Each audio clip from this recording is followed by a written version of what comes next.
Okay, first some background. The experiment is going to involve bacteria. Now this is a scanning electron microscope picture of some bacteria, and they've been colorized red here.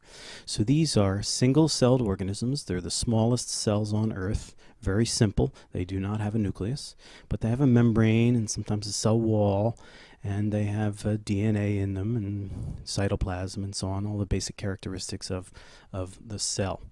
In fact, in some of these individuals, you can see that they are dividing. So bacteria reproduce by cell division. One cell is splitting into two. Now, if you take these bacteria and you put them in a suitable environment, they will grow. They will take in nutrients and reproduce and increase their numbers. And so here we see a picture of a petri dish, and on the surface of the petri dish inside there is a food medium of some kind, and each of these little spots here is a colony of bacteria. A colony of bacteria would be maybe 1 million individuals. Each of those 1 million individuals descended from the original founding bacteria, like this one right here. Maybe that one is this gave rise to this colony right here. Now, to understand this experiment, it's necessary to know that bacteria, while often thought of as possibly dangerous to us, as when we get a bacterial infection, they themselves can be the victims of a viral attack. In this electron microscope picture, the bacteria is seen here. That's the surface of the bacteria. And these strange objects that are attached to the bacteria are viruses. They're called bacteriophages. And each of them has anchored itself to the surface of the bacteria, and it will inject its genetic material into the bacteria. That genetic material has the information to make viral parts. And so what the virus does is it uses the bacteria cell to reproduce more virus particles. It hijacks the cell. It is a parasite. And when these viruses burst out of the bacteria cell, here you can see the bacteria has been destroyed here, it kills the bacteria.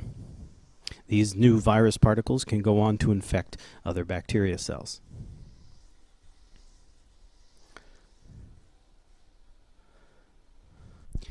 Now, the fact that viruses can kill bacteria cells is going to be useful for the plan of this experiment, because what the researchers are going to do is they're going to have some bacteria growing quietly, comfortably in a petri dish, and then they're going to add virus to the plate. So in this way, they're changing the environment of the bacteria. And what they wanted to know was whether the presence of the virus would somehow cause bacteria to produce variations in their offspring that would be resistant to the virus. In other words, could the virus cause the bacteria to start to have useful variations in their offspring? So it's not God that would be biasing the reproduction, but maybe the environment itself can bias the reproduction of organisms. So in this way, the environment would cause bacteria, the virus would cause bacteria to start producing offspring that were resistant to the virus as a way of sort of combating the new environmental change. So researchers set up an experiment to test this possibility. Okay, so here's the situation here, and I'll just sort of describe this one step at a time. Initially, what they did was they set up a petri dish, and they plated some bacteria on that dish. And so here's bacteria cell number 1, cell number 2, cell number 3, 4, and 5. That would be a single bacterium. Now, if there's enough food in the solution of the petri dish there, then they will start to divide and reproduce. And pretty soon you'll get colonies. And all of the 1 million of individuals in colony number 1 can trace their ancestry back to bacteria number 1. So they would be clones.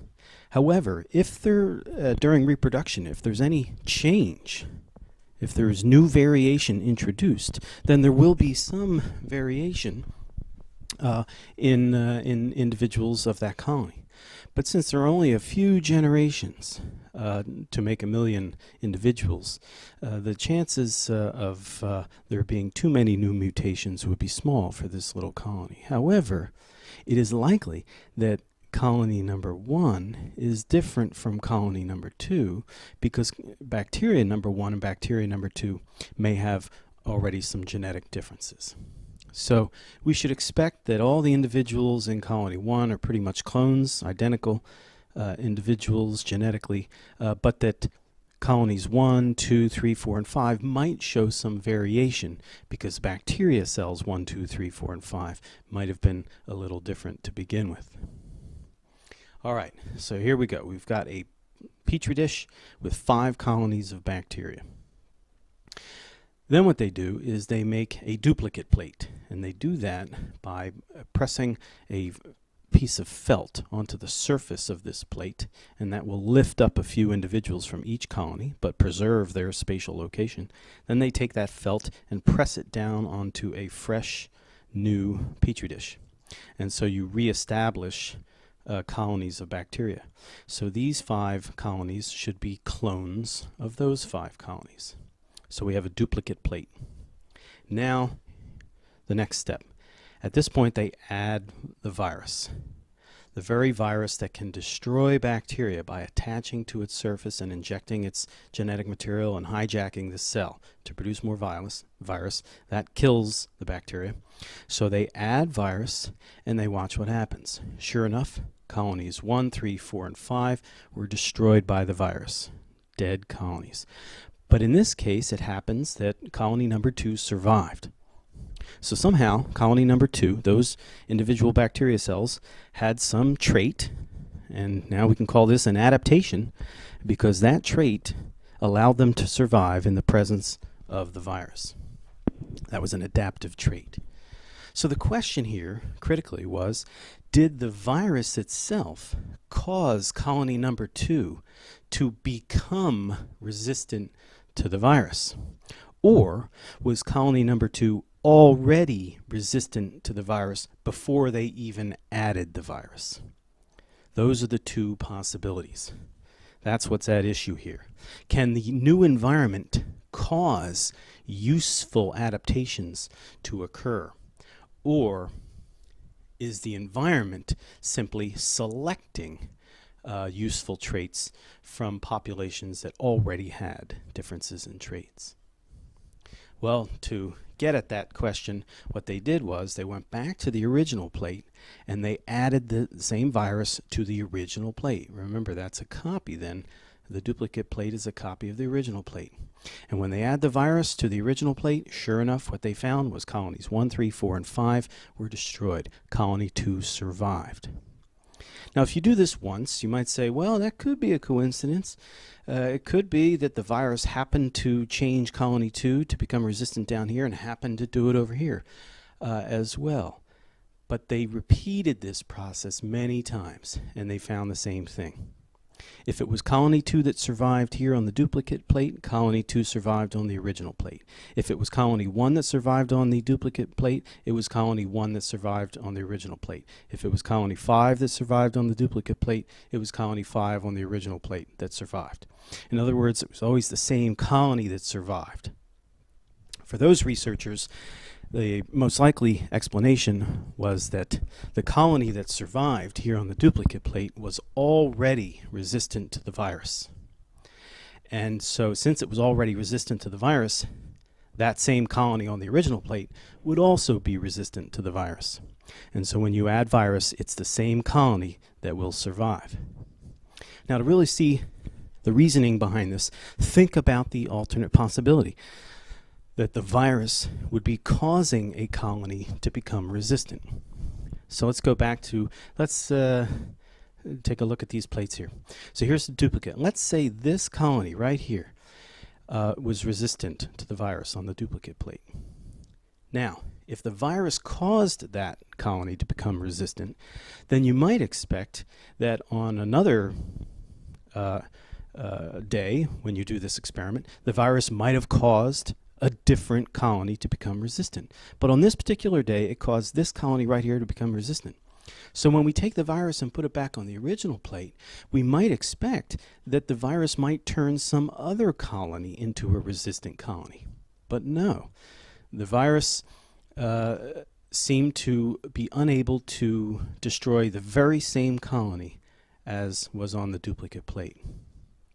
Again, if the virus were causing this colony right here to become resistant, you might think that when you put it on the duplicate plate, the virus would have the power to cause some other colony to become resistant. But that's not what they found. It was always the same colony that was resistant. So again, the most likely explanation for these researchers was the virus was not causing a colony to become resistant. Rather, the virus was selecting from among variation on the plate, variation among these bacteria colonies. The virus selected those colonies that were resistant to the virus, destroying the other colonies. And the reason why it was always a matching colony on these two plates is because that variation was present at the beginning of the experiment, before the virus was even introduced. So this suggests that in nature there is all kinds of genetic variation in populations. And when a new change in the environment occurs, that change in the environment will be selecting individuals with the most useful variations. But the variations themselves already existed. They were not caused by the environment in such a way that the environment could cause useful variations. Rather, the variations were present, and we'll learn later that these variations are the result of genetic differences among individuals.